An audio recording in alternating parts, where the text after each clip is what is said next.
Welcome back to Paper Cuts, everybody.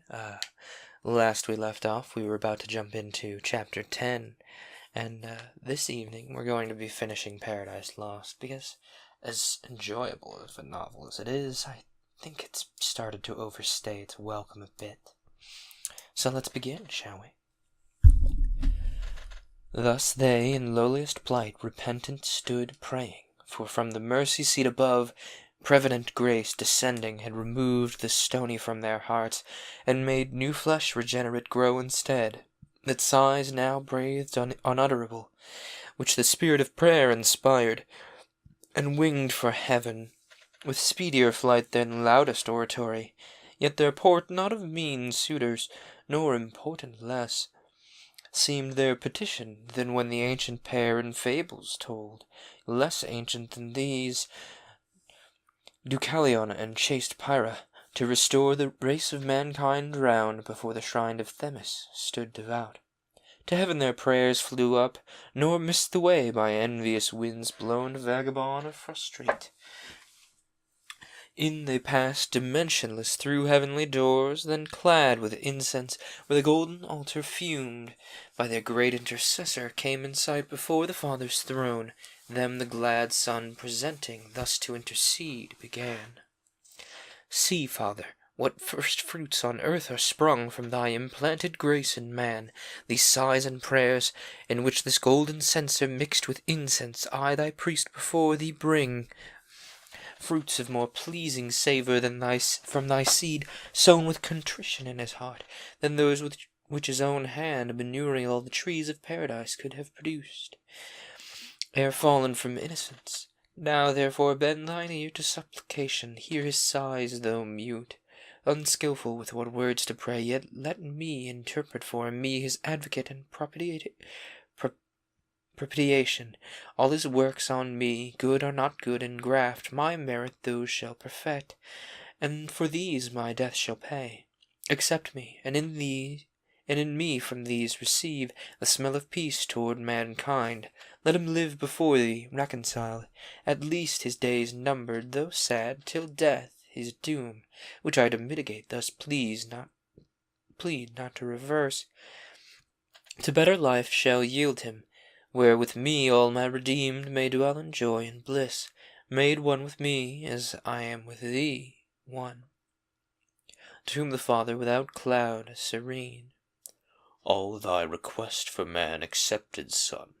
Obtain all thy request was my decree. But longer in that paradise to dwell, the law I gave to nature him forbids.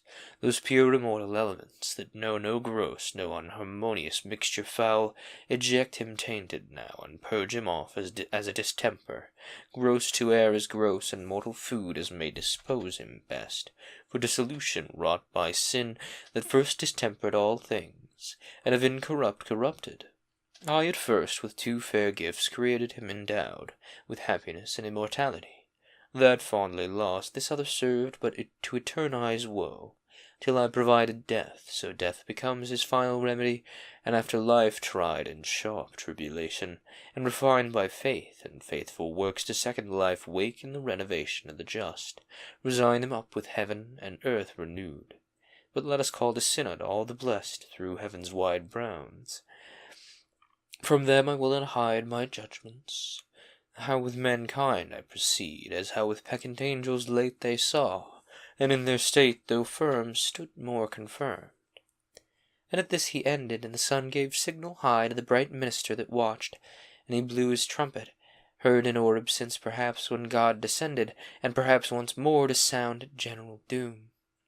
The angelic blast filled all the regions, from their blissful bowers of adamantine shade, fountain or spring, by the waters of life, where'er they sate in fellowships of joy, the sons of light hasted, resorting to the summons high, and took their seats, till from his throne supreme the Almighty thus pronounced his sovereign will. O sons, like one of us man is become to know both good and evil, since his taste of that defended fruit, but let him boast his knowledge of good lost and evil got. Happier had it sufficed him to have known good by itself and evil not at all. He sorrows now, repents, and prays contrite. My motions in him longer than they move. His heart I know, how variable and vain, self-left.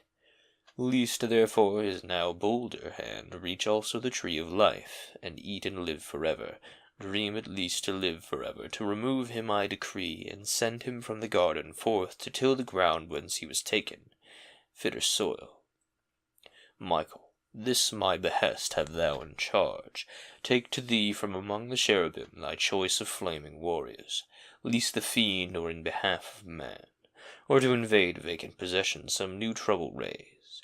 Hast thee, and from the paradise of God, without remorse drive out the sinful pair, from hallowed ground the unholy, and to denounce them and their progeny from thence perpetual banishment. Yet least they faint the sad sentence rigorously urged, for I behold them softened, and with tears bewailing their excess all terror hide. If patiently thy bidding they obey, dismiss them not disconsolate. Reveal to Adam what shall come in future days, as I shall thee enlighten, intermix my covenant, in the woman's seed renewed. So send them forth, though sorrowing, yet in peace. And on the east side of the garden place, where entrance up from Eden easiest climbs, cherubic watch, and of a sword the flame wide waving, all approach far off to fright, and guard all passage to the tree of life.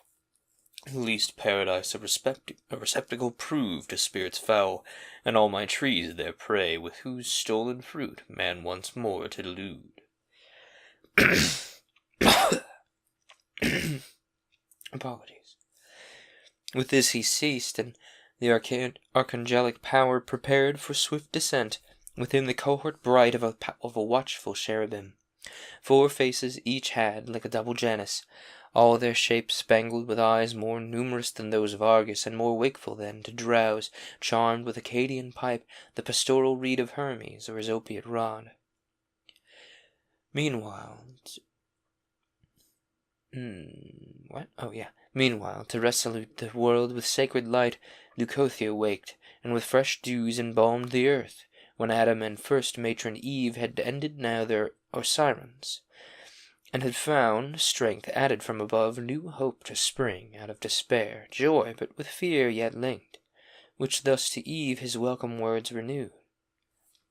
Eve, easily may faith admit that all good which we enjoy from heaven descends, but that from us aught should ascend to heaven, so prevalent as to concern the mind of God high blessed, or to incline his will, hard to belief may seem, yet this will prayer, or one short sigh of humane breath, upborne even to the seat of God.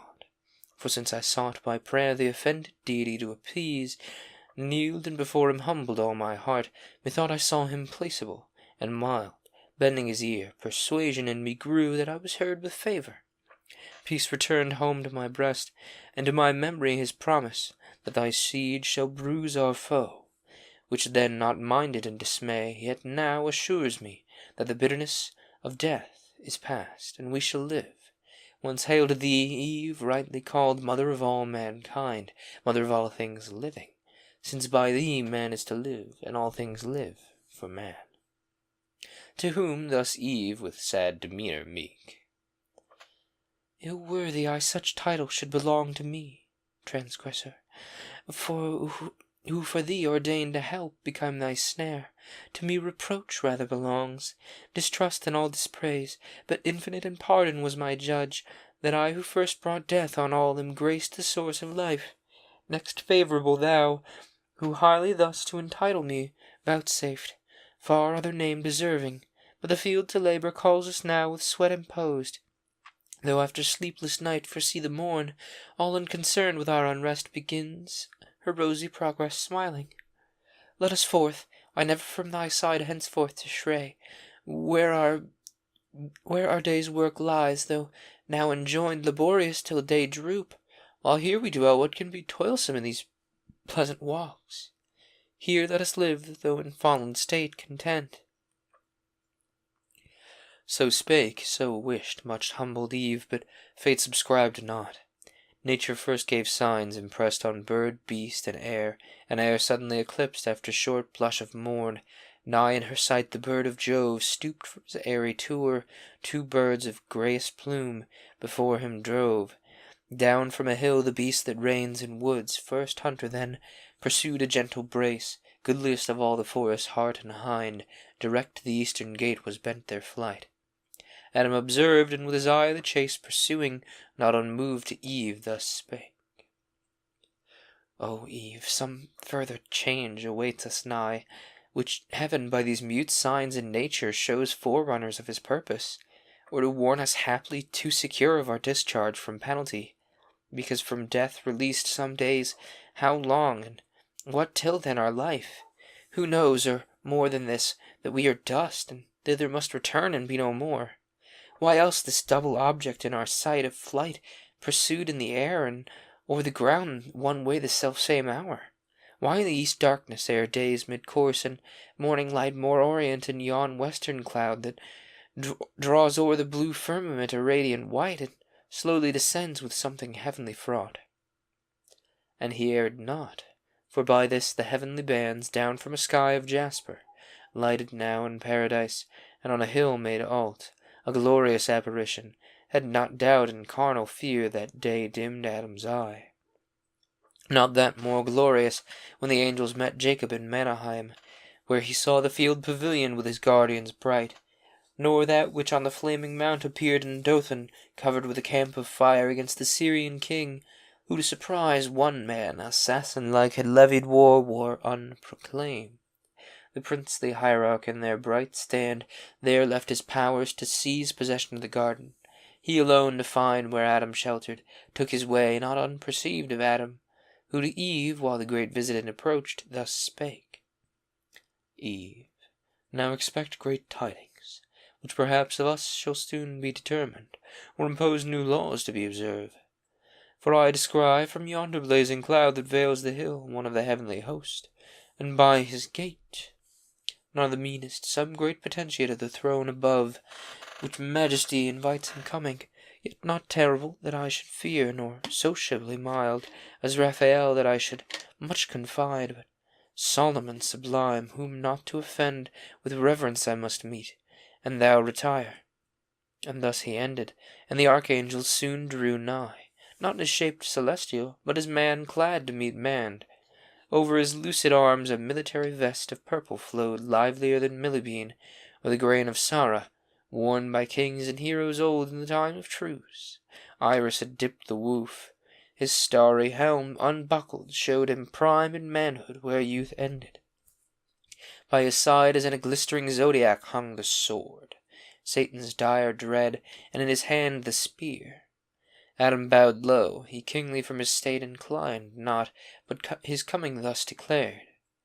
Adam, heaven's high behest no preface needs, sufficient that thy prayers are heard, and death then due by sentence, when thou didst transgress, defeated of his seizure many days, given thee of grace, wherein thou mayst repent, and one bad act with many deeds well done mayst cover.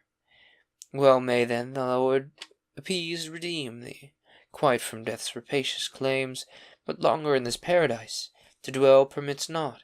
To remove thee I've come, and send thee from the garden forth to till the ground whence thou'st taken, fitter soil. He added not, for Adam at the news, heart struck, with chilling grip of sorrow stood, that all his senses bound. Eve, who unseen, yet all had heard, with audible lament, discovered soon the place of her retire. Oh, unexpected stroke, worse than of death! Must I leave thee, paradise? Thus leave thee, native soil, these happy walks and shades, fit haunt of gods? Where I had hoped to spend quiet, though sad, and the respite of that day, that must be mortal to us both. Oh, flowers that will never in another climate grow! My early visitation, and my last at evening, which I bred up with tender hand, from the first opening bud, and gave ye names, who shall now rear ye to the sun, or rank your tribes in water from the ambrosial fount? The lastly nuptial bower, by me adorned with what to sight or smell was sweet. From thee how shall I part, and whither wander? Down into a lower world, to this obscure and wild. How shall we breathe another air less pure, accustomed to immortal fruits? Whom thus the angel interrupted, mild. Lament not, Eve, but patiently resign what justly thou hast lost, nor set thy later thus overfond on that which is not thine. Thy going is not lonely, with thee goes thy husband. Him to follow thou art bound, where he abides. Think there thy native soil. Adam by this from the cold sudden damp recovering, and his scattered spirits returned, to Michael thus his humble words addressed. Celestial, whether among the thrones or named of them the highest, for such of shape may seem princes above princes, gently hast thou told thy message, which might else in telling wound, and in performing end us. What besides of sorrow and dejection and despair our frailty can sustain, thy tidings bring departure from this happy place, our sweet recess and only consolation left. Familiar to our eyes, all places else inhospitable appear and desolate, not knowing us nor known. And if by prayer incessant I could hope to change the will of him who all things can, I would not cease to weary him with my assiduous cries. But prayer against his absolute degree no more avails than breath against the wind, blown stifling back on him that breathes it forth. Therefore to his great bidding I submit. This most afflicts me, and that departing hence, as from his face I shall be hid, deprived of his blessed countenance. Here I can frequent with worship, place by place where he vouchsafed presence divine, and to my sons relate, on this mount he appeared, under this tree stood visible. Among these pines his voice I heard, here with him at this fountain talked, so many grateful altars I would rear of grassy turf, and pile up every stone of lustre from the brook in memory, or monument to ages, and thereon offer sweet-smelling gums and fruits and flowers, in yonder nether-world where I shall seek his bright appearances or footstep trace. For though I fled him angry, yet I recalled to life prolonged and promised race, I now behold gladly, though but his utmost skirts of glory, and far off his steps adore. To whom thus Michael with regard benign: Adam, thou know'st heaven his, and all the earth, not this rock only. His omnipresence fills land, sea, and air, and every kind that lives, fermented by virtual power and warmed. All the earth he gave thee to possess and rule, no despicable gift. Surmise not then his presence to these narrow bounds confined, of paradise or Eden. This had been perhaps thy capital seat, from whence had spread all generations, and had hither come from the ends of the earth, to celebrate and reverence thee their great progenitor. But with this preeminence thou hast lost, brought down to dwell on even ground, now with these sons. Yet doubt not, but in valley and in plain, God is as here, and we be found alike present. And of his presence many a sign still following thee, still compassing thee round with goodness and paternal love his face express, and of his steps the track divine, which that thou mayst believe and be confirmed, ere thou from hence depart, know I'm sent to show thee what shall come in the future days to thee and thy offspring. Good with bad expect to hear, supernal grace contending with sinfulness of men, thereby to learn true patience, and to temper joy with fear and pious sorrow, equally endured by moderation, either state to bear, prosperous or adverse. So shalt thou leave safest thy life, and best prepared endure thy mortal passage when it comes.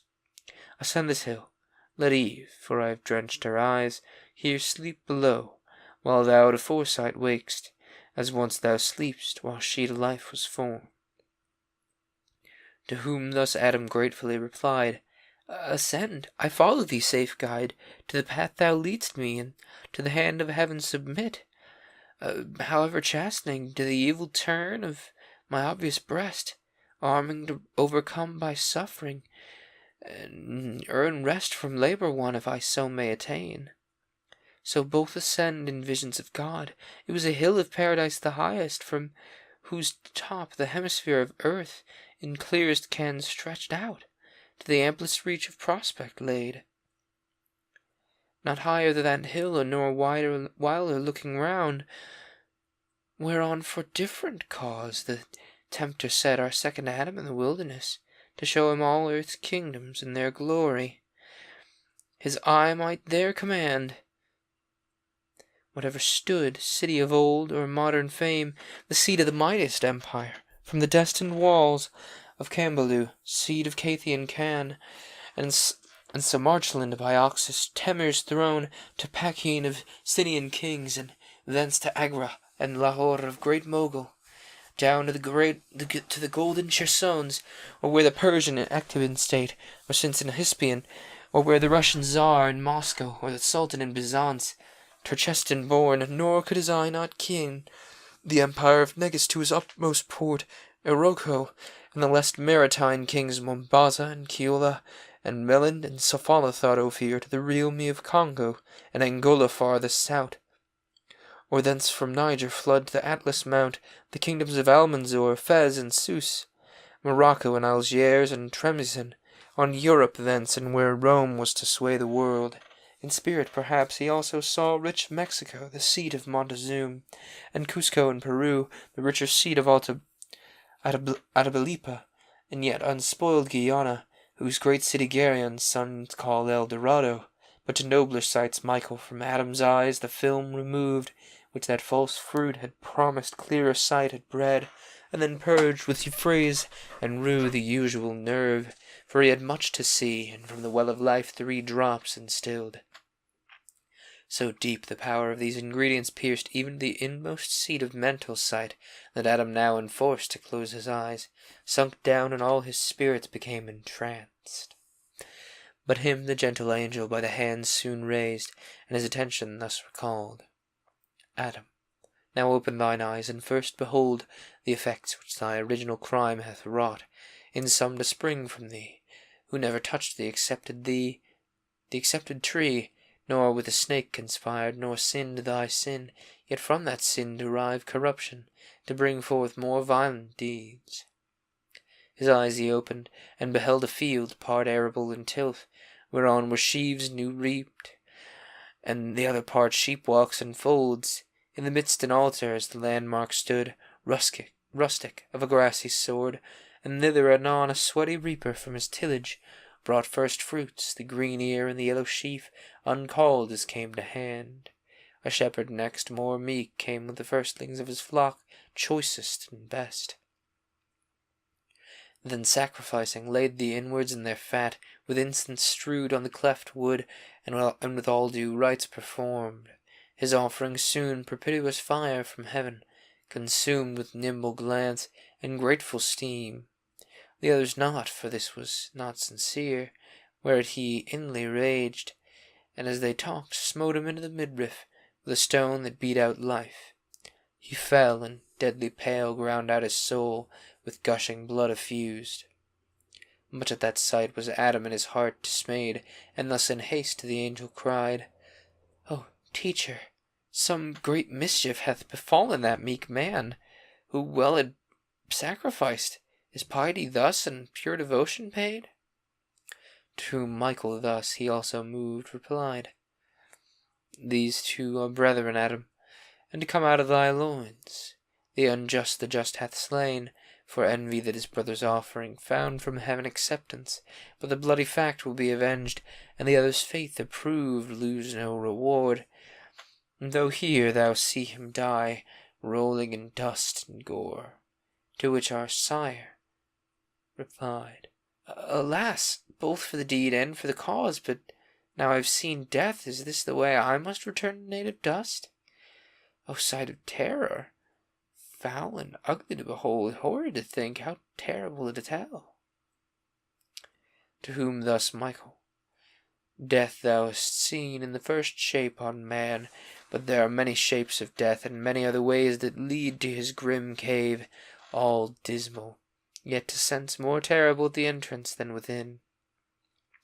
Some, as thou saw'st, by violent stroke shall die, by fire, flood, famine, by impertinence more and intemperance more in meat and drinks, which on the earth shall bring diseases dire, of which a monstrous crew before thee shall appear, that thou mayst know what misery the abstinence of Eve shall bring on in men.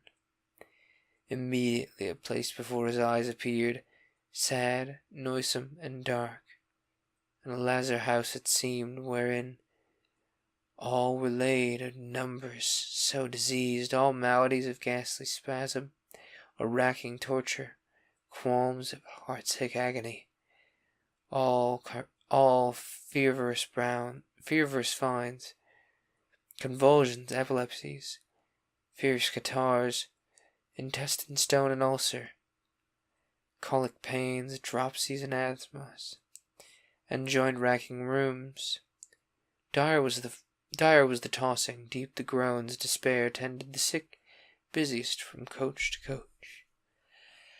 And over them triumphant death his darts shook, but delayed to strike, though oft invoked with vows as their chief could, and with final hope. Sight so deformed what the heart of rock could still long so dry-eyed behold. Adam could not but wept, though not all of wonder. Adam could not but wept, though not of woman born. Compassion quelled his best of man, and gave him up to tears a space, till firmer thoughts restrained excess, and scarce recovering words, his plaint renewed. O miserable mankind, to what fall degraded, to what wretched state deserved! Better end here unborn. Why is life given to be thus wrested from us? Rather, why obtruded on us thus? Who, if we knew what we receive, would either not accept life offered, or soon beg to lie it down, glad to be so dismissed in peace? Can thus the image of God in man once created, so goodly and erect, though faulty since, to such unsightly sufferings be debased under inhuman pains? Why should not man, retaining still divine similitude, impart from such deformities be free, and for his Maker's image sake exempt? Their Maker's image, answered Michael, then forsook them, when they themselves vilified to serve ungoverned appetite, and took his image whom they served, a brutish vice, inductive mainly to the sin of Eve. Therefore so abject is their punishment, disfiguring not God's likeness but their own, or if his likeness by themselves defaced, while they pervert pure nature's healthful rules to loathsome sickness,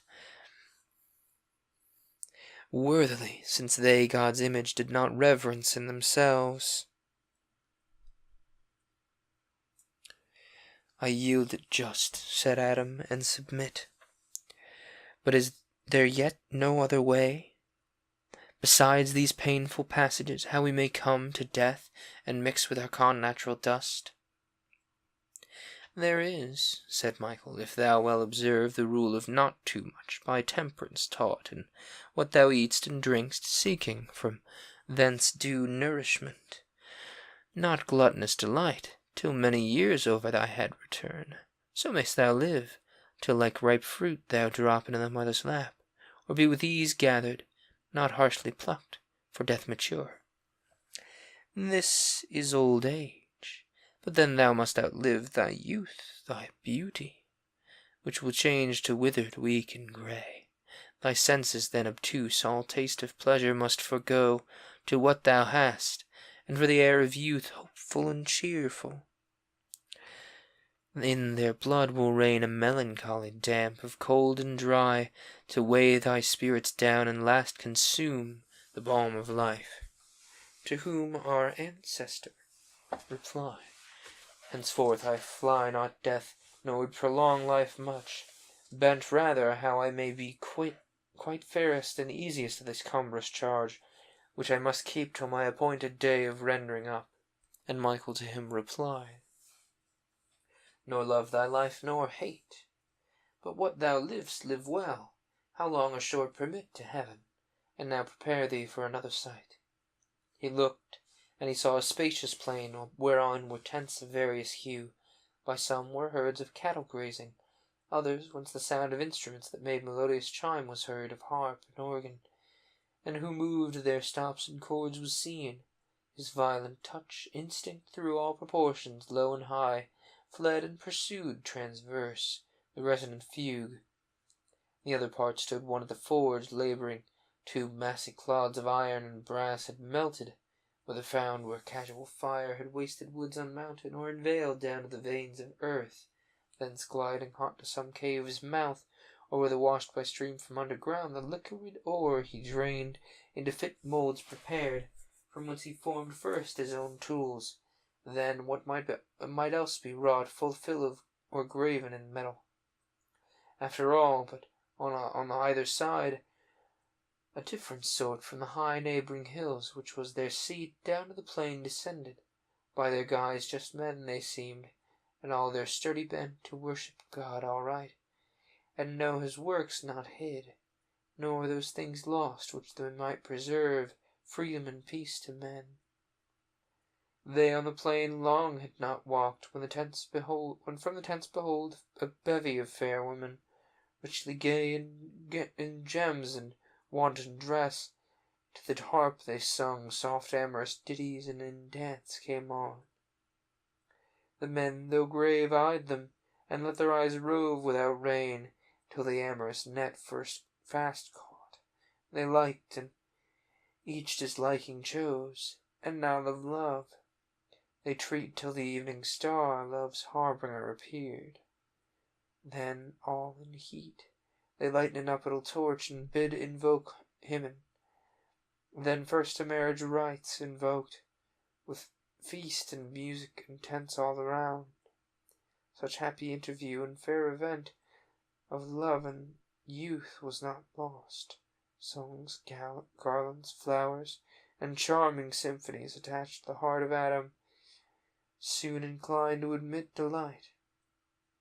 The bent of nature, which he thus expressed: true opener of mine eyes, prime angel blast, much better seems this vision and much hope of peaceful stays port ends than those two past. Those were full of hate, death, or of pain much worse. Here nature seems fulfilled in all her ends.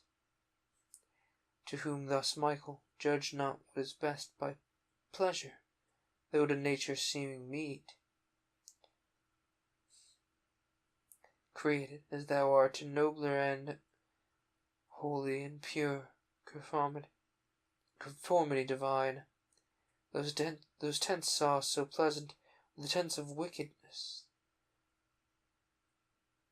of arts that polish life.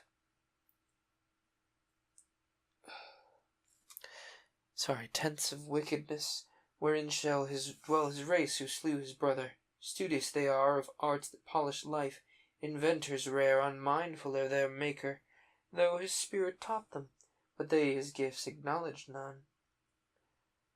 Yet they a beauteous offspring shall beget, for that fair infernal troop thou saw'st, that seemed so, goddesses blithe and smooth and gay, yet empty of all good wherein consists this particular humour and honour and chef praise, bred only and not completed to the taste of lustful appearance, to sing, to dance, to dress, and troll the rogue, and rout the eye. To these, that sober race of men, whose lives religious till then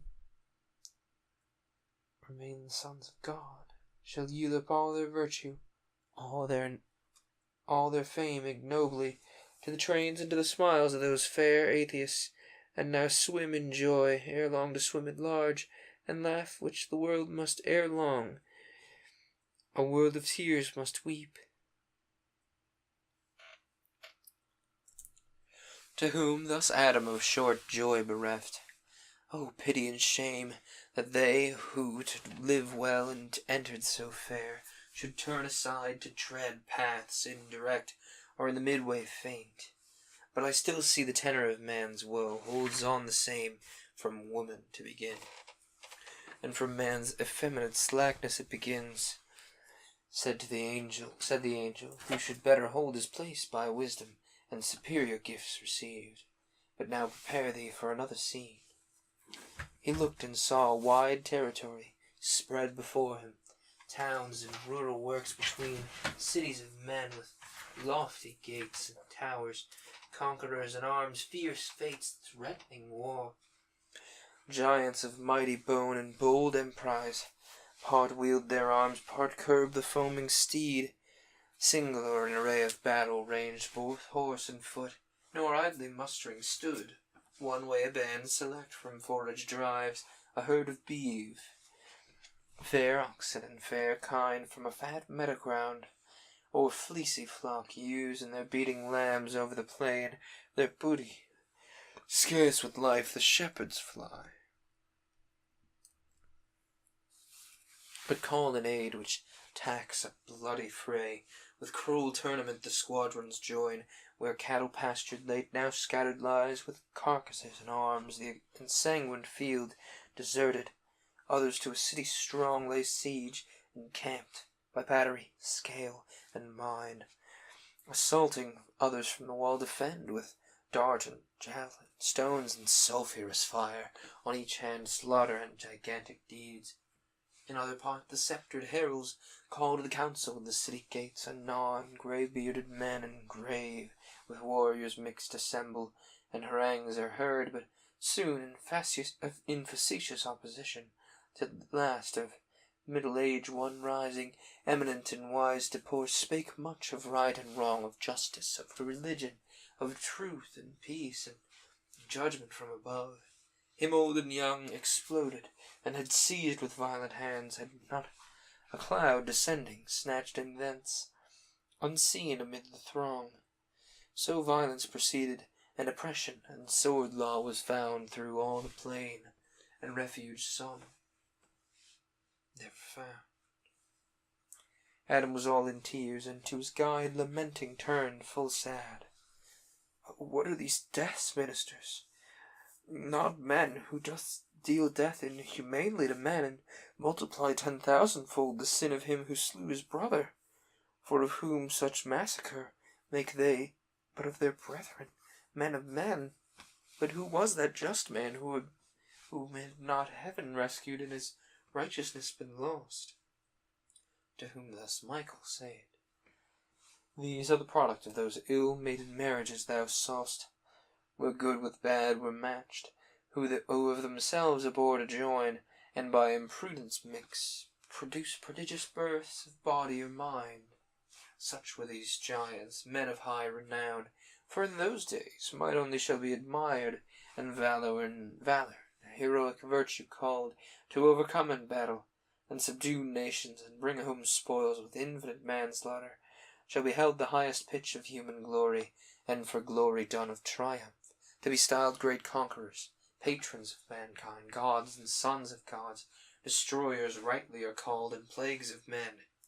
Thus fame shall be achieved, renown on earth, and what most merits fame in silence hid. But he the seventh from thee, whom thou beheldest, the only one, the righteous in a world perverse, and therefore hated, therefore so beset with foes for daring single to be just, and utter odious truth, that God would come to judge them with his saints. Him the Most High, wrapped in a balmy cloud with winged steeds, did, as thou saw'st, to receive, walk with God high in salvation, in the climes of bliss, exempt from death, to show thee what reward awaits the good, the rest what punishment, which now direct thine eyes, and soon behold. He looked, and saw the face of things quite changed. The brazen throat of war had ceased to roar. All now was turned to jollity and game, to luxury and riot, and feast and dance, marrying or prostituting, as befell, adultery where passing fair allured them, thence from cups to civil broils. At length the reverend sire among them came, and of their doings great dislike declared, and testified against their ways. He oft frequented their assemblies, where so met triumphs of festivals, and to them preached conversion and repentance, as to souls in prison under judgments imminent. But all in vain. which when he saw he ceased contending, and removed his tents far off. Then from the mountain, hewing timber tall, began to build a vessel of huge bulk, measured by cubit, length and breadth and height, smeared round with pitch, and the side a door contrived, and of provisions laid and large for man and beast. When lo, a wonder strange! Of every beast and bird and insect small came sevens and pairs, and entered, as taught their order. Last the sire and his 3 sons with their 4 wives, and God made fast the door. Meanwhile the south wind arose, and with black wings wide hovering, all the clouds together drove from under heaven. The hills to their supply vapour, and exhalation, dusk and moist, sent up amain, and now the thickened sky like a dark ceiling stood. Down rushed the rain impetuous, and continued till the earth was no more seen. The floating vessel swam uplifted, and secure with beaked prow, rode tilting o'er the waves. All dwellings else flood overwhelmed, and with them all their pomp, deep under water round. Sea-covered sea without shore, and in their palaces where luxury late reigned, sea monsters whelped and stabled, of mankind so numerous late, all left in one small bottom swung, embarked. How didst thou grieve then, Adam, to behold the end of all thy offspring, end so sad, depopulation, thee another flood of tears and sorrow, a flood thee also drowned, and sunk thee as thy sons, till gently reared by the angel, on thy feet thou stoodst at last, though comfortless, as when a father mourns his children, all in view destroyed at once, and scarce to the angel uttered thus thy plaint. Oh, visions ill foreseen! Better had I lived ignorant of future, so had borne my part of evil onely, each day's lot enough to bear. These now that were dispensed, the burden of many ages, on me light at once, by my foreknowledge gaining birth abortive, to torment me ere their being, with thought that they must be. Let no man seek henceforth to be foretold what befall him or his children. Evil may be sure, which neither his foreknowing can prevent, and he the future evil shall no less in apprehension than in substance feel grievous to bear. But that care now is past, man is not whom to warn. Those few escaped famine and anguish will at last consume wandering that watery desert. I had hoped when violence had ceased and war on earth, all then would have gone well. Peace would have crowned with length of happy days the race of man, but I was far deceived, for now I see peace to corrupt no less than war to waste. How comes it thus? Unfold, celestial guide, and whither here the race of man will end? To whom thus, Michael? Those whom last thou sawest in triumph and luxurious wealth are they, first seen in acts of prowess, eminent in great exploits, but of true virtue void, who having spilled much blood and done much waste subduing nations, achieved thereby fame in the world, high titles and rich prey, shall change their course to pleasure, ease, and sloth, surfeit and lust, till wantonness and pride rise up out of friendship, hostile deeds and peace. And the conquered also. USA flavor. Welcome to the igloo. I hope you enjoy your stay. Oh dear, my recording didn't pause it. Well, usually I don't leave the, what's the word? I don't usually leave the follower announcements in the recording, but I suppose this one's in here. Where was I? Yes. Till wantonness and pride raise out of friendship hostile deeds and peace. The conquered also and enslaved by war shall with their freedom lost all virtue lose, and fear of God, from whom their piety feigned in sharp contest of battle, found no aid against invaders, therefore cooled in zeal, thenceforth shall practice how to live secure, worldly, or dissolute, on what their lords shall leave them to enjoy, for the earth shall bear more than enough, that temperance may be tried. So all shall turn degenerate, all depraved, temperance, and justice, truth, and faith for God. one man except the only Son of Light in a dark age, against example good, against allurement, custom, and a world offended. Fearless of reproach or scorn, or violence, he of their wicked ways shall set them admonish, and before them set the paths of righteousness. How much more safe, and full of peace, denouncing wrath to come on their impertinence, and shall return of them derided. But if God observe the one just man alive, by his command shall build a wondrous ark, as thou beheldst, to save himself and household from amidst a world devoted to universal wrack. And no sooner he, with them of man and beast, select for life, shall in the ark be lodged, and shelter round, but the cataracts of heaven, set open on the earth, shall pour rain day and night. All the fountains of the deep, broke up, shall heave the ocean to usurp the bounds, beyond all bounds, till inundation rise above the highest hills. Then shall this mount of paradise, by might of waves, be moved out of his place, pushed by the horned flood, with all his verdure spoiled, and trees adrift down the great river to the opening gulf, and there take root in islands salt and bare, the haunt of seals and orcs, and sea-mews clang, to teach thee that God's attributes to place no sanctity, if none be thither brought by men who there frequent, or therein dwell. And now what further shall ensue, behold. So he looked, and saw the ark haul on the flood, which now abated, for the cloud were fled, driven by a keen north wind that blowing dry wrinkled the face of deluge as decayed. And as the clear sun on his wide watery glass gazed hot, and of the fresh wave largely drew, as after thirst, which made their flowing shrink, from standing lake to trickling ebb, that stole with soft foot toward the deep, who had now stopped his sluices, as the heaven his windows shut. The ark now no more floats, but seems on ground fast on top of some high mountain fixed. And now the tops of hills as rocks appear, with clamour thence the rapid currents drive toward the retreating sea their furious tide. Forthwith from out the ark a raven flies, and after him the surer messenger, a dove sent forth once and again to spy green tree or ground whereon his foot may light. The second time returning in his bill an olive leaf he brings, a pacific sign.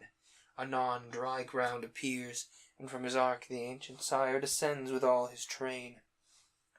Then with uplifted hands and eyes devout, grateful to heaven, over his head beholds a dewy cloud, and in the cloud a bow conspicuous with 3 lifted colours gay, betokening peace from God and covenant new.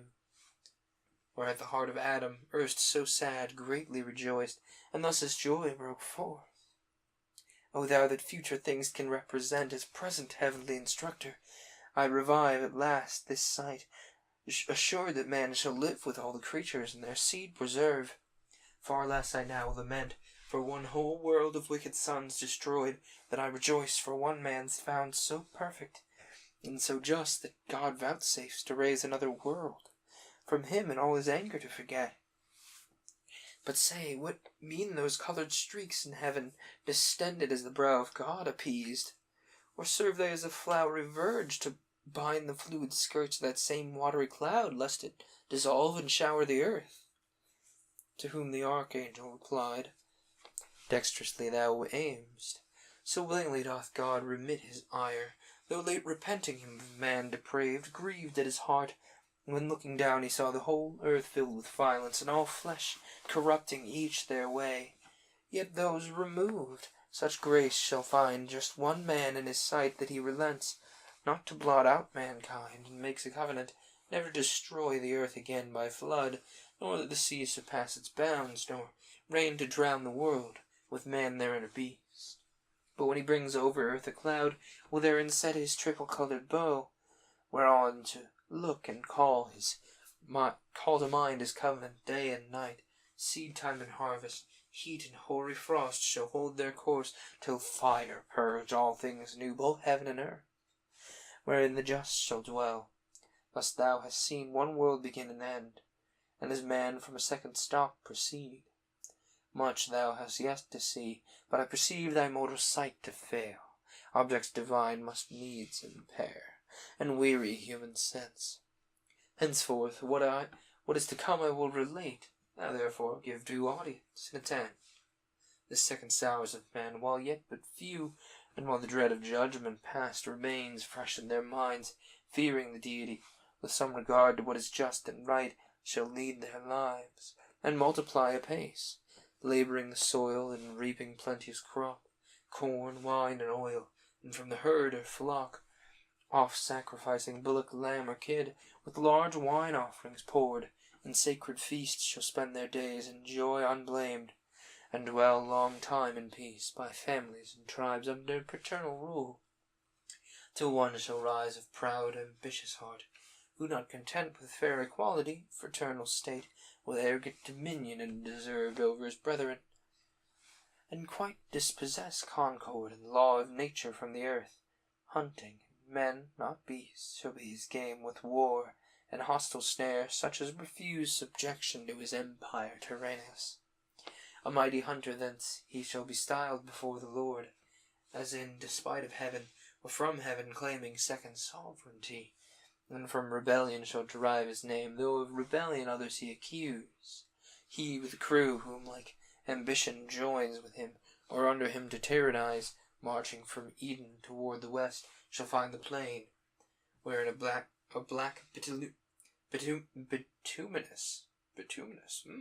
the plain wherein a black bituminous gurge boils out from underground, the mouth of hell of brick, and of that stuff they cast to build a city and tower, whose top may reach to heaven, and give themselves a name, least far dispersed in foreign lands their memory be lost, regardless whether good or evil fame.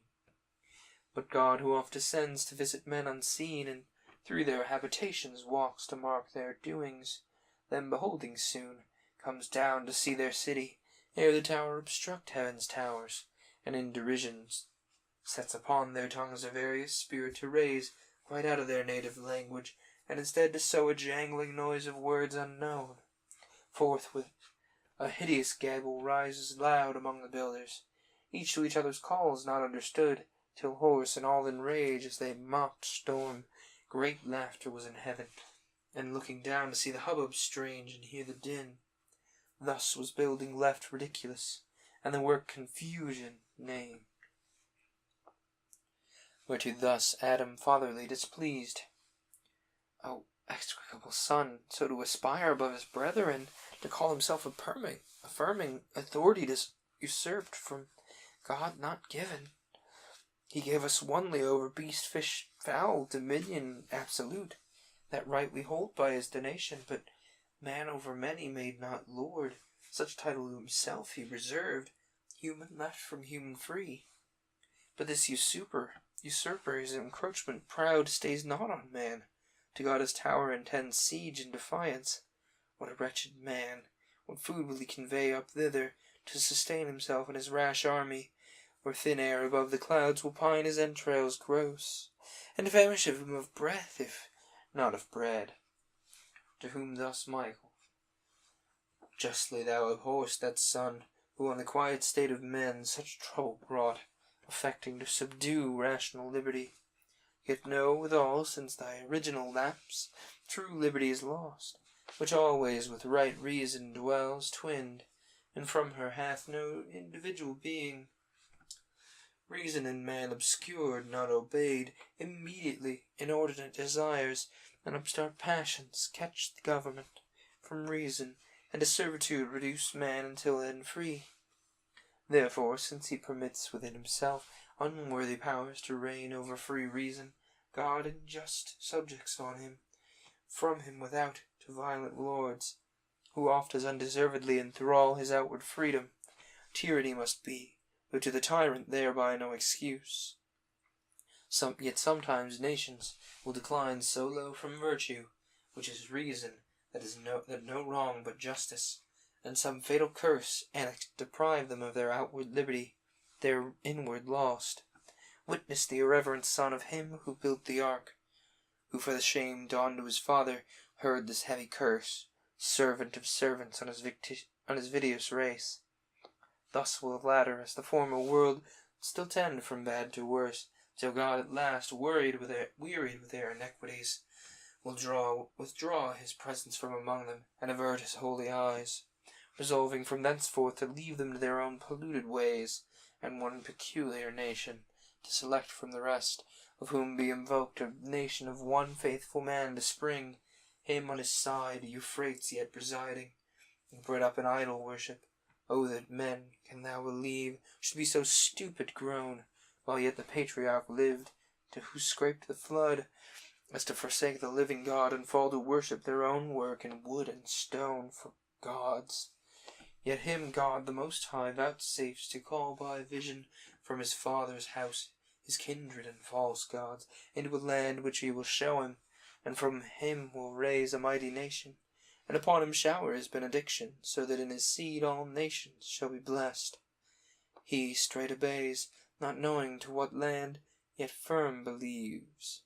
I see him, but thou canst not, with what faith he leaves his gods, his friends and native soil, of Chaldea, passing now the ford to Haran, after him a cumbrous train of herds and flocks and numerous servitude, not wandering poor, but trusting all his wealth with God who called him, in a land unknown. Canaan now he attains. I see his tents pitched about Suchem, and the neighbouring plain of Moreb. There by promise he receives gift to his progeny of all that land, from Hamath northward to the desert south, things by their names I call, though yet unnamed, from Hermon east to the great western sea, Mount Hermon, yonder sea, each place behold in prospect as I point them. On the shore Mount Carmel, here the double-founted stream Jordan, true limit eastward, but his son shall dwell as Senir, that long ridge of hills. This ponder, that all the nations of the earth shall in his seed be blessed. By that seed is meant thy great deliverer, who shall bruise the serpent's head, whereof to anon the plainlier shall be revealed. This patriarch blessed, whom faithful Abraham due time shall call a son, and of his son a grandchild leaves, like him in faith, in wisdom, and renown. The grandchild with 12 sons in caste departs from Canaan to a land hereafter called Egypt, divided by the river Nile. Seaward flows, disgorging its 7 mouths into the sea. To sojourn in that land he comes invited by a younger son, in time of dearth, a son whose worthy deeds raise him to be the second in that realm of Pharaoh. There he dies, and leaves his race growing into a nation, and now grown suspected to a secret king, who seeks to stop their overgrowth, as intimate guests too numerous, whence of guests he makes them slaves inhospitably, and kills their infant males. Till by 2 brethren, those 2 brethren called Moses and Aaron, sent from God to claim his people from enthrallment, they return with glory and spoil back to their promised land. But first the lawless tyrant who denies to know their God, or message to regard, must be compelled by signs and judgments dire. To blood unshed the rivers must be turned. Frogs, lice, and flies must all his palace fill with loathed intrusion, and fill all the land. His cattle must of rot and murrain die. Blotches and blains must all his flesh emboss, and all his people, thunder mixed with hail, and hail mixed with fire, must rend the Egyptian sky, and wheel on the earth, devouring where it rolls. What it devours not, herb, a fruit, a grain, a darksome cloud of locusts swarming down must eat, and on the ground leave nothing green. Darkness must overshadow all his bounds, palpable darkness, and blot out 3 days. Last, with one midnight stroke, all the firstborn of Egypt must lie dead. Thus with 10 wounds this river dragon, tamed at length, submits to let his sojourner's heart, and oft stumbles his stubborn heart, but still as ice, more hardened after thaw, still in his rage. Pursuing whom he late dismissed, the sea swallows him with his host, but them lets pass on dry land between 2 crystal walls, awed by the rod of Moses, to stand divided, till his rescued gain their shore. Such wondrous power God to his saint will lend, though present in his angel, who shall go before them in a cloud and pillar of fire, to guide them in their journey, and remove behind them, while the obdurate king pursues. All night he will pursue, but his approach darkness defends between till morning watch. Then through the fiery pillar in the cloud, God, looking forth, will trouble all his hosts, and craze thy chariot wheels. Then when command Moses once more his potent rod extends over the sea his rod obeys. On their embattled ranks the waves return, and overwhelm their war. The race elect safe towards Canaan, from the shore advance through the wild desert, not the readiest way, least entering on the Canaanite alarmed.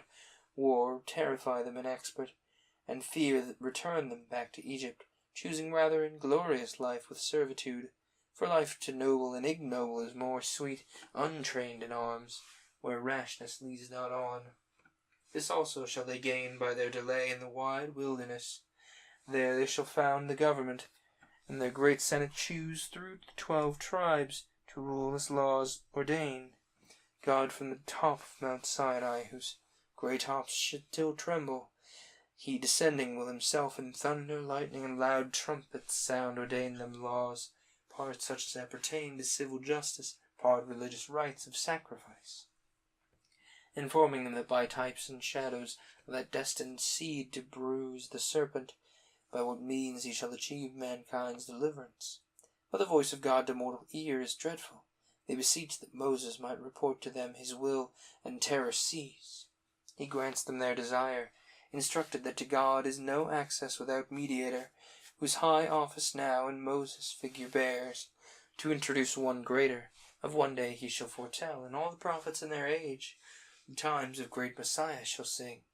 Thus laws and rights established, such delight hath God in men obedient to his will, that he vouchsafes among them to set up his tabernacle, the Holy One with mortal men to dwell. And by his prescript a sanctuary is framed of cedar, overlaid with gold, and therein an ark, and in the ark his testimony, the records of his covenant.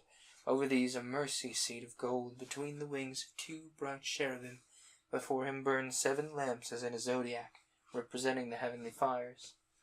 Over a tent the cloud shall rest by day, and a fiery gleam by night, save when they journey, and at length they come, conducted by his angel, to the land promised to Abraham and his seed.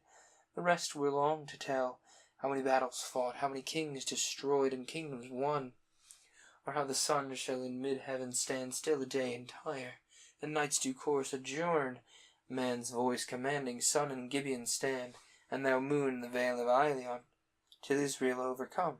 So shall call the 3rd from Abraham, son of Isaac, and him his whole descent, who shall thus Canaan win. And here Adam interposed. O sent from heaven, enlightener of my darkness, gracious things thou hast revealed, those chiefly which concern just Abram and his seed.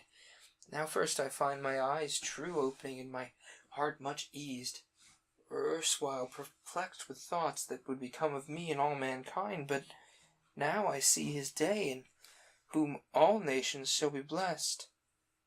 Favor unmerited by me, who sought forbidden knowledge by forbidden means. This yet I apprehend not, why to those among whom God will deign to dwell on earth, so many and so various laws are given, so many laws argue so many sins among them. How can God with such reside? To whom thus Michael replied, Doubt not but that sin will reign among them, as of thee begot, and therefore was law given to them to evince their natural pravity, by stirring up sin against law to fight. And when they see law can discover sin, but not remove, save by those shadowy expiations, weak, the blood of bulls and goats, they may conclude some blood more precious must be paid for men, just for unjust, and that such righteousness to them by faith imputed, they may find justification towards God and peace of conscience, which the law by ceremonies cannot appease, nor man the moral part perform, and not performing cannot live. So law appears imperfect, and but given with purpose to resign them in full time up to a better covenant, disciplined from shadowy types to truth, from flesh to spirit, from imposition of strict laws to free acceptance of large grace, from servile fear to filial, works of law to works of faith. And therefore shall not Moses though of God highly beloved, being but the minister of his law, his people into canon lead. But Joshua, whom the Gentiles Jesus call, his name and office bearing, who shall quell the adversary's serpent, and bring back through the world's wilderness long wandered man safe to eternal paradise of rest. Meanwhile they in their earthly canon placed, long time shall dwell and prosper, but where sins national interrupt their public peace, provoking God to raise them enemies, from whom resolve he saves them penitent, by judges first, then under kings, of whom the second, both for piety renowned and puissant deeds, are promised shall receive a receivable, irrevocable, that his regal throne forever shall endure. The like shall sing all prophecy, that of the royal stock of David, so I name this king, shall rise a son, the woman's seed to thee foretold to Abraham, as in whom shall trust all nations, and to kings foretold of kings, the last for of his reign shall be no end. But first a long succession must ensue, and his next son for wealth and wisdom famed, the clouded ark of God, till then intense wandering, shall in a glorious temple enshrine. Such follow him, as shall be registered part good, part bad, of bad the longer scroll, whose foul idolatries and other faults heaped to the popular sum will be so incense God as to leave them and expose their land, their city, his temple, and his holy ark with all his sacred things, a scorn and prey to that proud city, whose high walls thou saw'st left in confusion, Babylon hence called. There in captivity he lets them dwell the space of 70 years, then brings them back, remembering mercy, and his covenant sworn to David, established as the days of heaven. Returned from Babylon by leave of kings, their lords, whom God disposed, the house of God they first re-edify, and for a while in mean estate live moderate, till grown in wealth and multitude, factious they grow. But first among the priests dissension springs, men who attend the altar, and should most endeavour peace, their strife pollution brings upon the temple itself. At last they seize the sceptre, and regard not David's sons, then loose it to a stranger, that the true anointed King Messiah might be born, barred of his right, yet at birth a star unseen, before in heaven proclaims his coming, and guides the eastern sages, who inquire his place, to offer incense, myrrh, and gold. His place of birth a solemn angel tells to simple shepherds, keeping watch by night. They gladly thither haste, and by a choir of squadroned angels hear his carols sung. A virgin is his mother, but his sire the power of Most High. He shall ascend the throne hereditary, and bound his reign with earth's wide bounds, his glory with the heavens. And at this he ceased, discerning Adam with such joy surcharged, as like grief bedewed in tears, without the vent of words, which these he breathed. O prophet of glad tidings, finisher of utmost hope! Now clear I understand what oft my steadiest thoughts have searched in vain, why our great expectation should be called the seed of woman. Virgin Mother, hail, high in the love of heaven, yet from my loins thou shalt proceed, and from thy womb the Son of God Most High. So God with man unites. Needs must the serpent now his capital bruise, expect with mortal pain. Say where and when their fight, what strokes shall bruise the victor's heel. To whom thus Michael, dream not of their flight, as of a duel or of the local wounds of head or heel. Not therefore joins the son of manhood to Godhead, with more strength to foil thy enemy, nor so as overcome Satan, whose fall from heaven a deadlier bruise disabled not to give thee thy death's wound, which he, who comes thy Saviour, shall recure, not by destroying Satan, but his works in thee and thy seed. Nor can this be, but by fulfilling that which thou didst want, obedience to the law of God, imposed on penalty of death, and suffering death the penalty to thy transgression due, and due to theirs which out of thine will grow. So only can high justice rest apaid. The law of God exact he shall fulfill, both by obedience and by love. Though alone, love shall fulfill the law. Thy punishment he shall endure by coming in the flesh, to reproachful life, and curse death, proclaiming life to all those that believe in his redemption, and that by his obedience imputed becomes theirs by faith, his merits to save them, not their own, through legal works. For this he shall live hated, to be blasphemed, seized on by force, judged and to death condemned, a shameful and accursed, nailed to the cross by his own nation, slain for bringing life. But to the cross he nails thy enemies, the law that is against thee, and the sins of all mankind, with him there crucified, never to hurt them more who rightly trust in this his satisfaction. So he dies, but soon revives, death over him no power shall long usurp. Ere the third dawning light return, the stars of morn shall see him rise from his grave, fresh as the dawning light, thy ransom paid, which man from death redeems, his death for man. As many offered life, neglect not, and the benefit him embraced by faith, not void of works. This godlike act annuls thy doom. The death thou shouldst have died, in sin forever lost from life. This act shall bruise the head of Satan, crush his strength, defeating sin and death, his two main armies, and fix far deeper in his head their stings than temporal death shall bruise the victor's heel. Of theirs whom he redeems, a death-like sleep, a gentle wafting to immortal life. Nor after resurrection shall he stay longer on earth than certain times to appear to his disciples, men who in his life still followed him.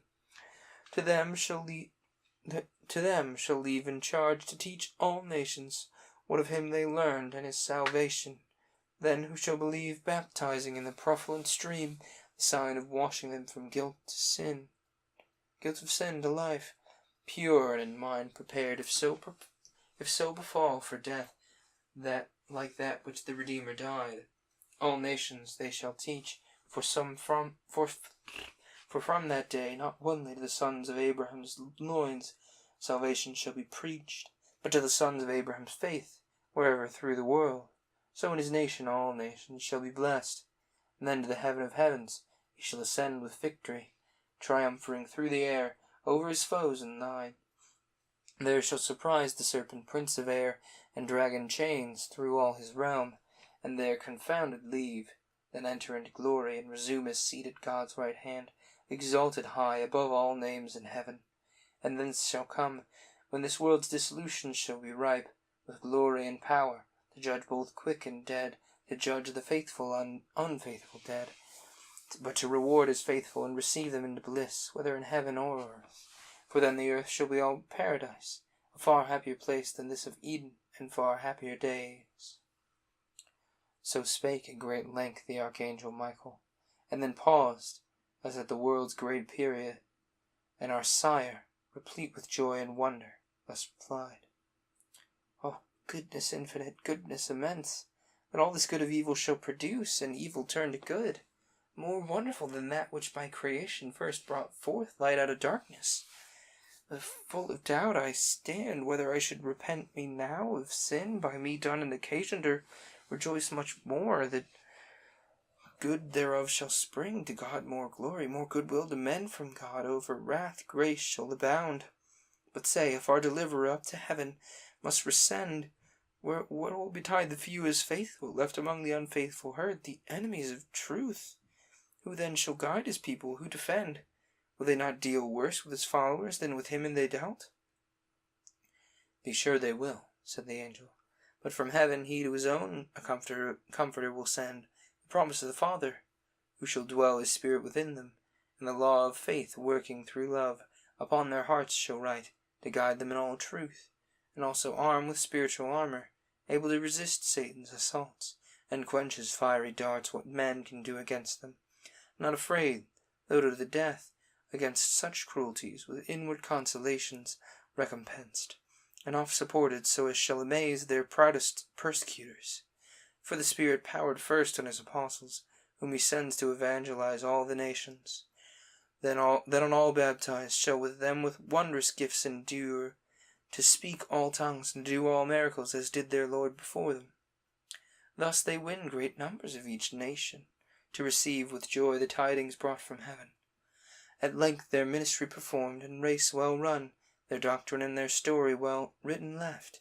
They die, but in their room, as they forewarn, Wolves shall succeed for teachers, grievous wolves, who all the sacred mysteries of heaven to their own vile advantages shall turn of lucre and ambition, and truth with superstitions and traditions taint, left onely in the written records pure, though not but by the Spirit understood.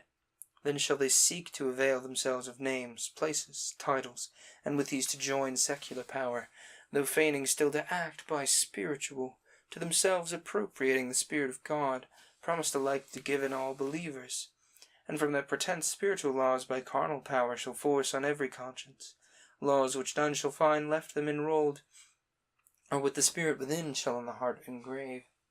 What will they then but force the Spirit of grace itself, and bind as consort liberty, but unbuild as living temples, built by faith to stand, their own faith, not another's? For on earth, who against faith and conscience can be heard infallible?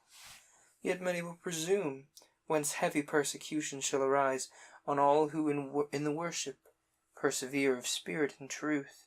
The rest, far greater part, will deem in outward rites and specious forms religion satisfied.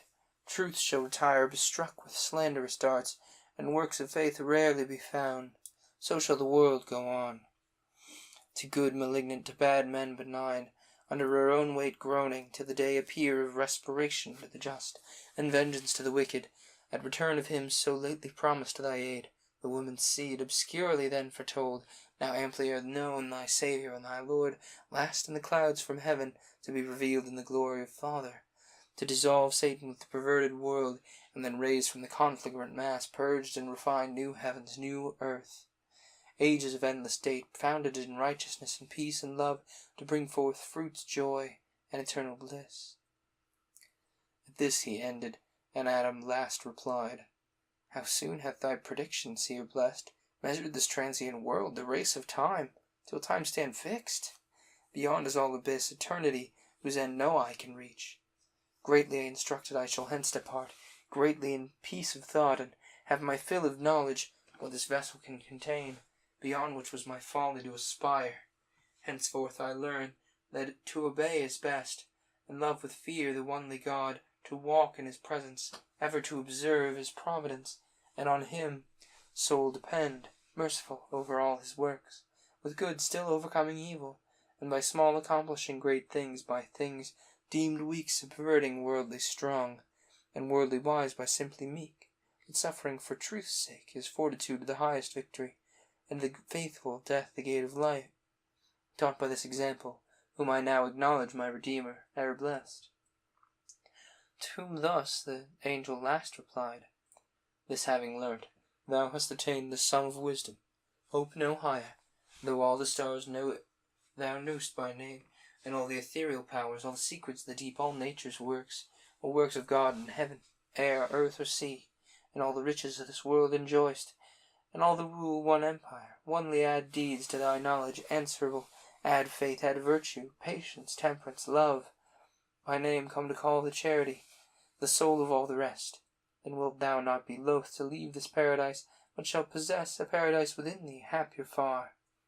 Let us descend now, therefore, from this top of speculation, for the hour precise exacts our parting hence, and see the guards, by me encamped on yonder hill, expect their motion, at whose front a flaming sword, in signal of remove, waves fiercely round. We may no longer stay. Go, awaken Eve, her also, I with gentle dreams of calms portending good, and all her spirits composed to meek submission. Thou at season fit, let her with thee partake what thou hast heard, chiefly what may concern her faith, to know the great deliverance by her seed to come, for by the woman's seed on all mankind, that ye may live, which will be many days, both in one faith unanimous, though sad, with cause for evils past, yet much more cheered with meditation on the happy end. And this he ended, and they both descended the hill, descended. Adam to the bower where Eve lay sleeping ran before, but found her waked, and thus with words not sad she him received. Whence thou returnest, and whither went I know? For God is also in sleep and dreams advise, which he'd sent propitious, some great good presaging, since with sorrow and heart's distress wearied I fell asleep. But now lead on, in me there's no delay, with thee to go is to stay here, without thee here to stay is to go hence unwilling. Thou to me art all things under heaven, all places thou, who for my wilful crime art banished hence. This further consolation yet secure I carry hence. Though all by me is lost, such favour I am unworthy am vouchsafed. By me the promised seed shall all restore. So spake our mother Eve, and Adam heard well pleased, but answered not, for now too nigh the archangel stood, and from the other hill to fix their station, all in bright array, the cherubim descended. On the ground gliding meteorous as evening mist, risen from a river o'er the marish glides, and gathers around fast at the labourer's heel homeward returning. High in front advanced the brandished sword of God, before them blazed fierce as a comet. What with torrid heat and vapours the Libyan air adust, began to parch that temperate clime, whereat in either hand the hastening angel caught our lingering parents, and to the eastern gate led them direct, and down the cliff as fast, the subjected plain, then disappeared. And they, looking back, all the eastern side beheld, of paradise, so late their happy seat, waved over by that flaming brand, the gate with dreadful faces thronged in fiery armies. Some natural tears they dropped, but wiped them soon. The world was all before them, were to choose their place of rest, and Providence their guide.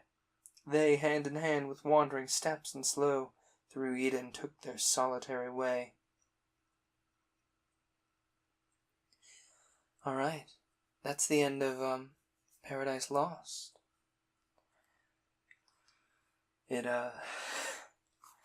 got particularly heavy-handedly biblical at the end there, but what would one expect from something like that? Let's be honest. We're going to take a water break now. For those of you listening to the recording, you can just pause the recording. If you've got some calories left, have a snack, definitely get up and wander around. If you've been sitting, absolutely drink your water, and we'll see you in a little while. Alright. I assume you've paused the video and had yourself a little break, gotten some water, gotten up, wandered around. Let's resume, shall we? I really shouldn't have closed my water bottle like that. Gosh darn it. Anyway, we've just got a real quick short story to fill the rest of the episode. It's called The Star. As I recall, it's by H.G. Wells. Let me double check.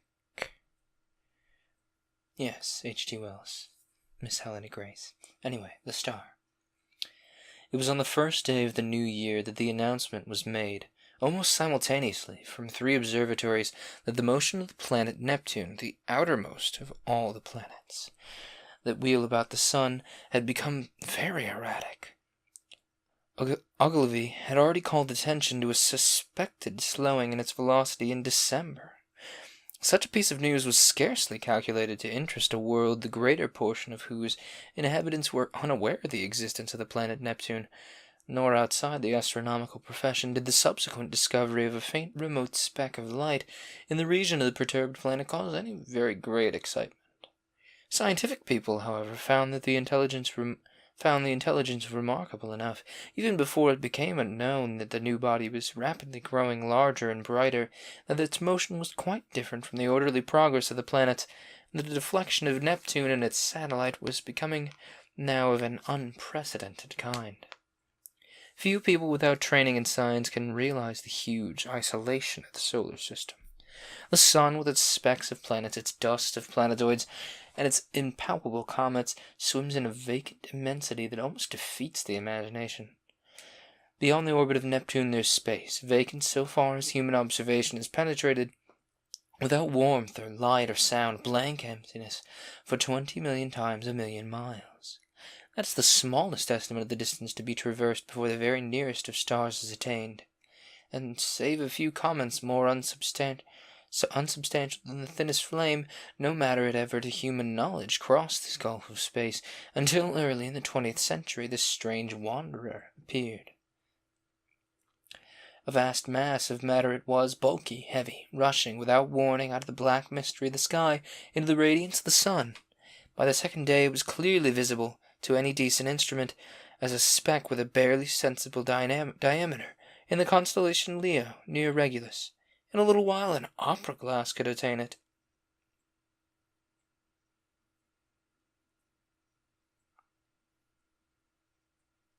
Apologies, I'm easily distracted.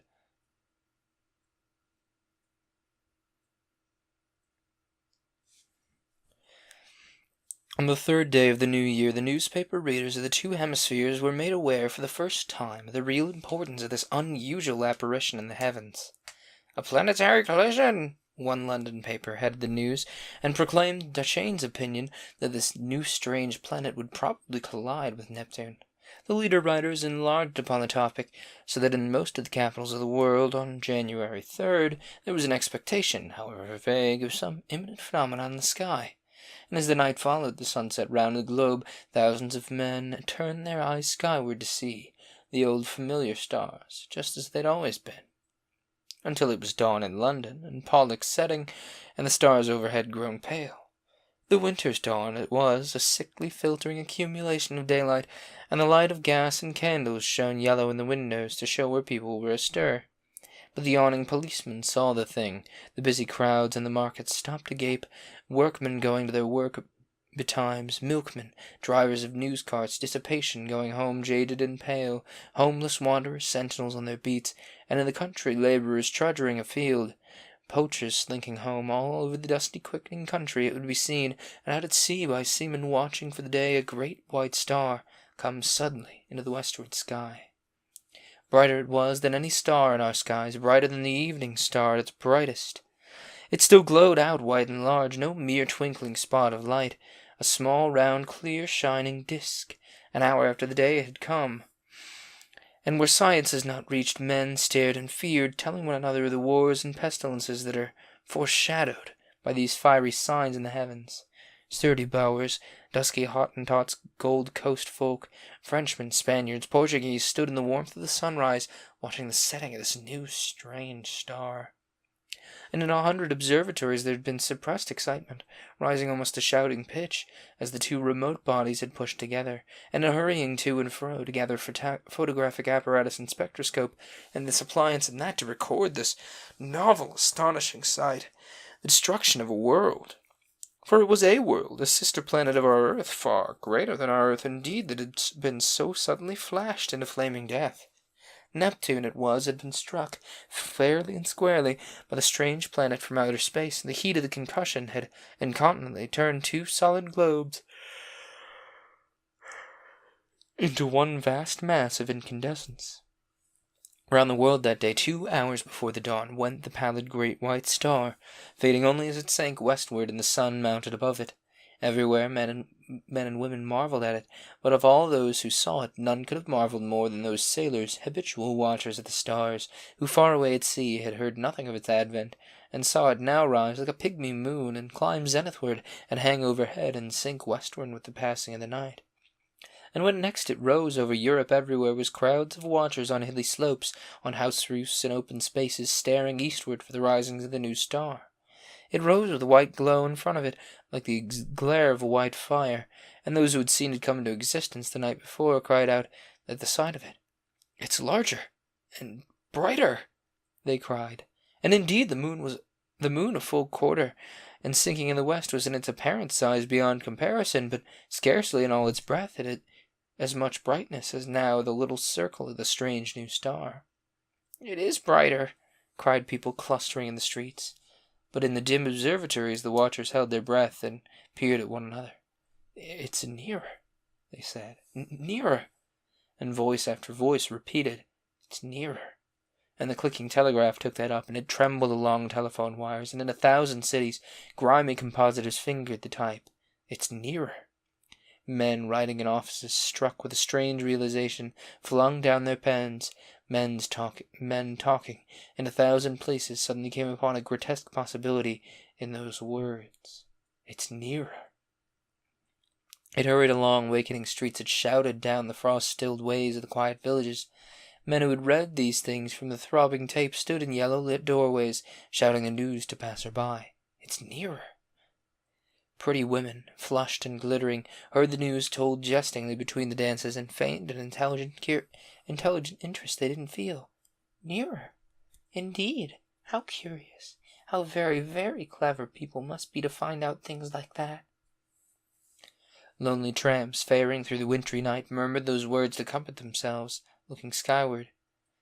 "It has need to be nearer. The night's as cold as charity. Doesn't seem much warmth from it if it's nearer all the same." "What's a new star to me?" cried the weeping woman, kneeling beside her dead. And the schoolboy, rising early for his examination work, puzzled it out for himself, with the great white star shining broad and bright through the frost flowers of his window. "Centrifugal, centripetal," he said with his chin on his fist.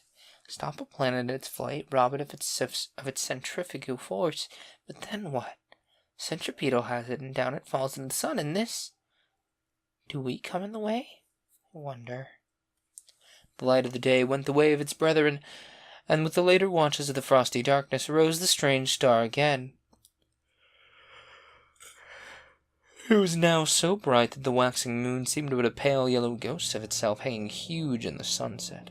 In a South African city, a great man had married, and the streets were alight to welcome his return with his bride. "Even the skies have illuminated," said the flatterer, and under Capricorn 2 lovers, daring the wild beasts and evil spirits for love of one another, crouched together in a cane brake where fireflies hovered. "That's our star," they whispered, and felt strangely comforted by the sweet brilliance of its light. The master mathematician sat in his private room and pushed his paper from him. His calculations were already finished. In a small white file there still remained a little of the drug that kept him awake and active for 4 long nights. Each day serene, explicit, patient as ever, he had given his lecture to his students and then come back at once to this momentous calculation. His face was grave, a little drawn and hectic from his drugged activity. For some time he seemed lost in thought. Then he went to the window, and the blind went up with a click. Halfway up the sky, over the clustering roofs, chimneys, and steeples of the sky, hung the star. He looked at it as one might look into the eyes of a brave enemy. "You may kill me," he said after a silence, "but I can hold you, and all the universe for that matter, in the grip of this little brain. I wouldn't change, even now." And he looked at the little file. "There'll be no need of sleep again," he said. And the next day at noon, punctual to the minute, he entered his lecture theatre, put his hat on the end of the table as his habit was, and carefully selected a large piece of chalk. It was a joke among his students that he couldn't lecture without that piece of chalk to fumble in his fingers, and once he'd been stricken to impotence by their hiding his supply. He came and looked under his grey eyebrows at the rising tiers of young, fresh faces, and spoke with his accustomed studied commonness of phrasing. "Circumstances have arisen, circumstances beyond my control, which will debar me from completing the course I designed. It would seem, gentlemen, if I may put the thing clearly and briefly, that man has lived in vain." The students glanced at one another. Had they heard aright? Mad! Raised eyebrows and grinning lips there were, but 1 or 2 faces remained intent upon his calm, grey-fringed face. "It'll be interesting to devote this morning to an exposition, so far as I can make it clear to you, of the calculations that have led me to this conclusion. Let us assume—" And at this he turned toward the blackboard, meditating a diagram in the same way that was usual to him. "What was that about lived in vain?" whispered one student to another. "Listen," said the other, nodding toward the lecturer. And presently they began to understand.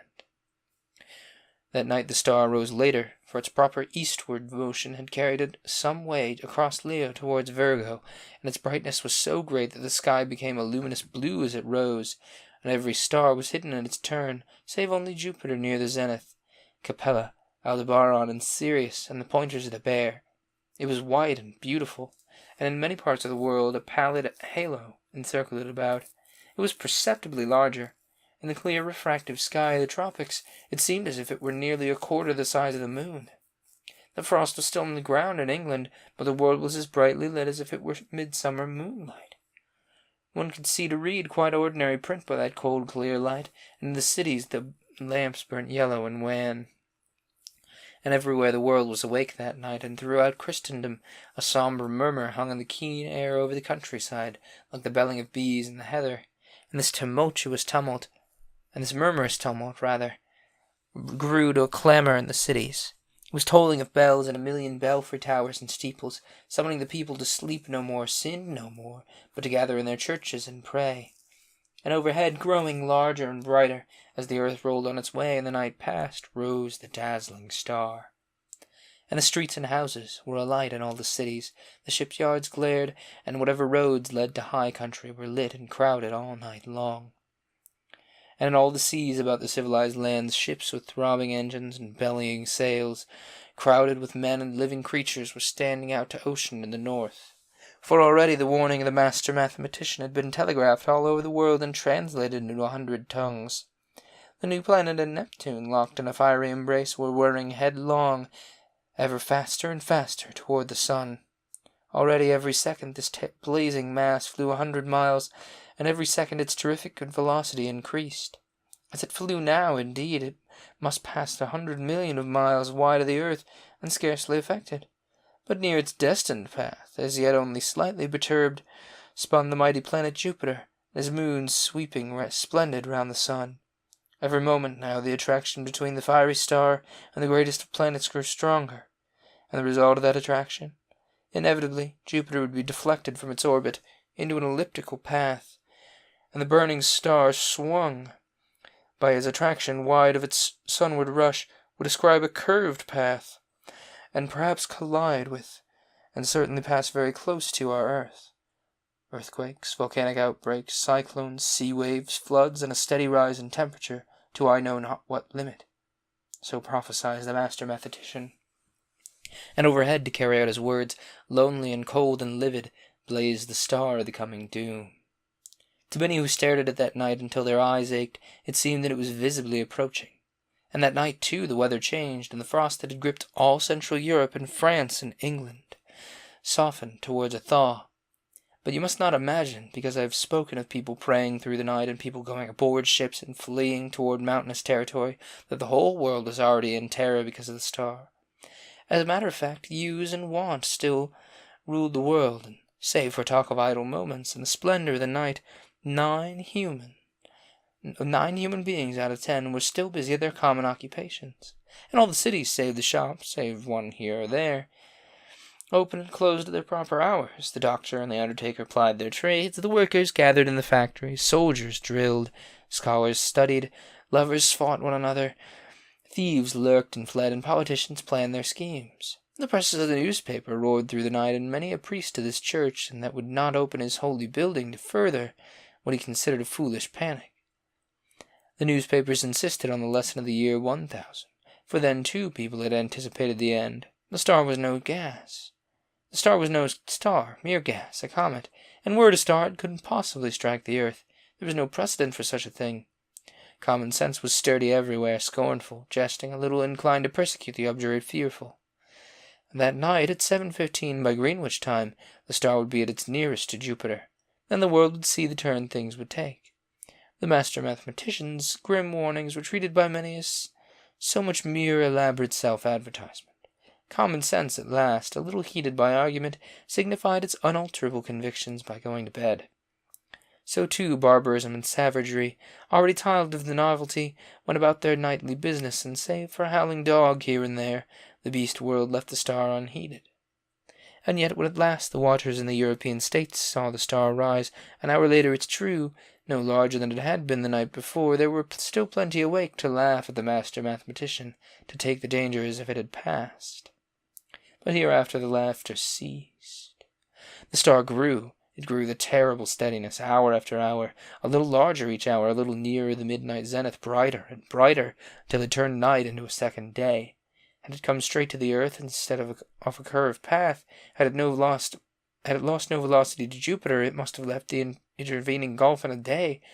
But as it was, it took 5 days altogether to come by our planet.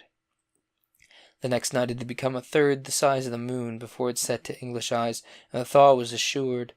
It rose over America near the size of the moon, but blinding white to look at and hot. And a breath of hot wind blew now with its rising and gathering strength, and in Virginia and Brazil and down the St. Lawrence Valley it shone intermittently through a driving reek of thunderclouds, flickering violet lightning and hail unprecedented. In Manitoba there was a thaw and devastating floods, and upon all the mountains of the earth the snow and ice began to melt that night.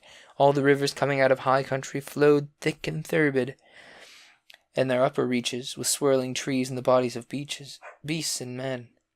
They rose steadily in the ghostly brilliance, and came trickling over their banks at last behind the flying population of their valleys.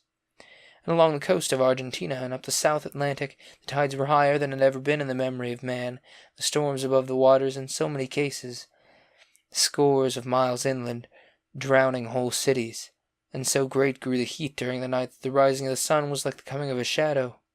The earthquakes began and grew until all down America, from the Arctic Circle to Cape Horn, hillsides were sliding, fissures were opening, and houses and walls crumbling to destruction. The whole side of Cotopaxi slipped out in one vast convulsion, and a tumult of lava poured out so high and broad and swift and liquid that in one day it reached the sea. So the Star, with the wan moon in its wake, marched across the Pacific, trailed the thunderstorms like the hem of a robe, and the growing tidal wave that toiled behind it, frothing and eager, poured over island and island and swept clear of men, until that wave came at last, and a blinding light and the breath of a furnace, swift and terrible it came, a wall of water 50 feet high, roaring hungrily upon the long coasts of Asia, and swept inland across the plains of China. For a space, the Star, hotter now and larger and brighter than the sun in its strength, showed with pitiless brilliance the wide and populous country. Towns and villages with their pagodas and trees, roads, wide cultivated fields, millions of sleepless people staring in helpless terror at the incandescent sky, and then low and growing came the murmur of the flood.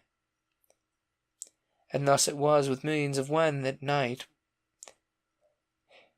a flight no whither, with limbs heavy with sweat and breath and fierce and scant, the flood like a wall swift and white behind, and then death.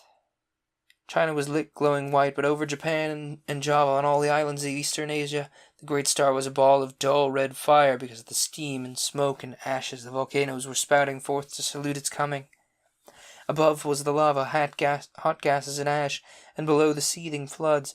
The whole earth swayed and rumbled with the earthquake shocks. Soon the immemorial snows of Tibet and the Himalaya were melting and pouring down by 10 million, deepening converging channels up the plains of Burma and Hindustan. The tangled summits of the Indian jungle were aflame in 1,000 places, and below the hurrying waters, around the stems, were dark objects that still struggled feebly and reflected the blood-red tongues of fire. And in a rudderless confusion, a multitude of men and women fled down the broad riverways to that one last hope of men, the open sea. And larger grew the star, and hotter and larger and brighter, with a terrible swiftness now. The tropical ocean had lost its phosphorescence, and the whirling steam rose in ghostly wreaths from the black waves that plunged incessantly, speckled with storm-tossed ships. And then came, for a wonder, it seemed to those who in Europe watched the rising of that star that the world must have ceased its rotation. In 1,000 open spaces of down and upland, the people who had fled thither from the floods and the falling houses and sliding slopes of hill watched for that rising in vain.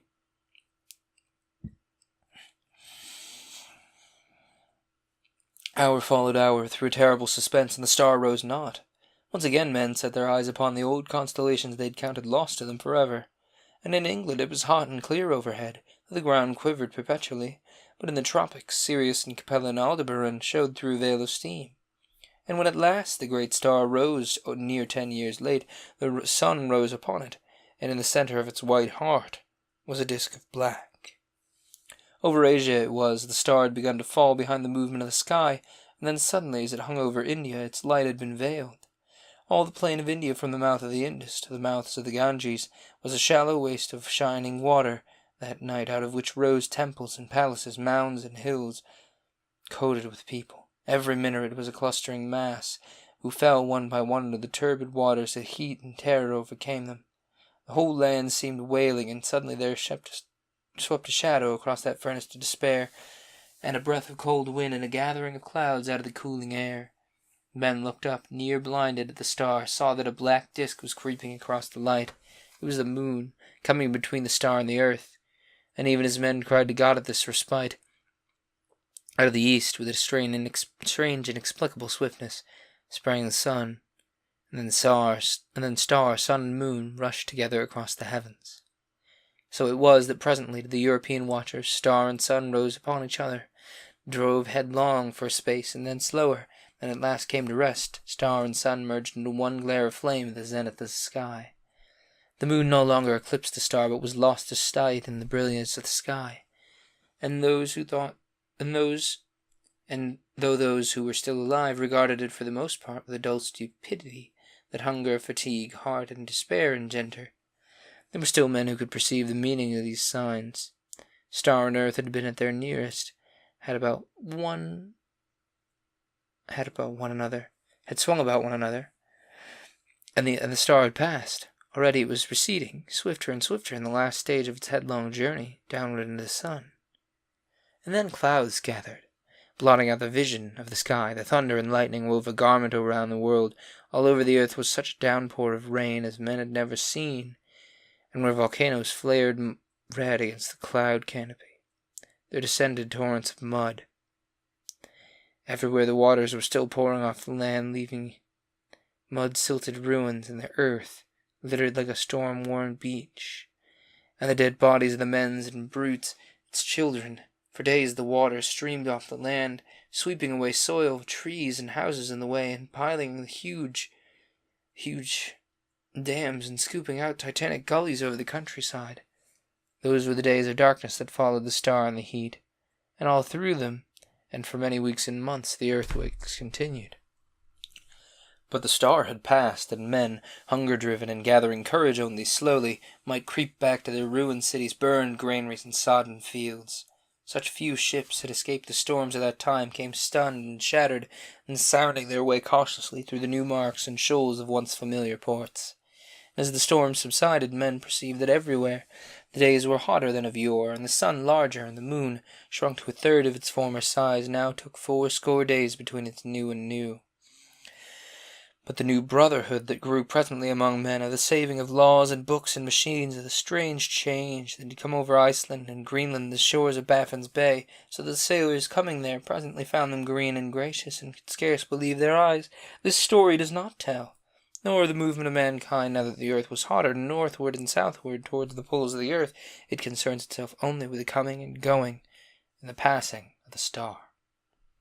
The Martian astronomers, for there are astronomers on Mars, though they're profoundly different beings from men, were naturally incredibly interested by these things. They saw them from their own standpoint, of course. Considering the mass and temperature of the missile that was flung through our solar system into the sun, one wrote, it's astonishing what a little damage the earth, which it missed so narrowly, has sustained. All the familiar continental markings and masses of seas remain intact. Indeed, the only difference seems to be a shrinkage of the white discoloration, supposed to be frozen water, around either pole, which only shows how small the vastest of human catastrophes may seem at a distance of a few million miles. All right, folks. That's the evening for me. I'm glad you all tuned in to Paper Cuts. This week we finished up Paradise Lost, and we completed a short story called The Star. This has been Paper Cuts, and I hope it didn't sting.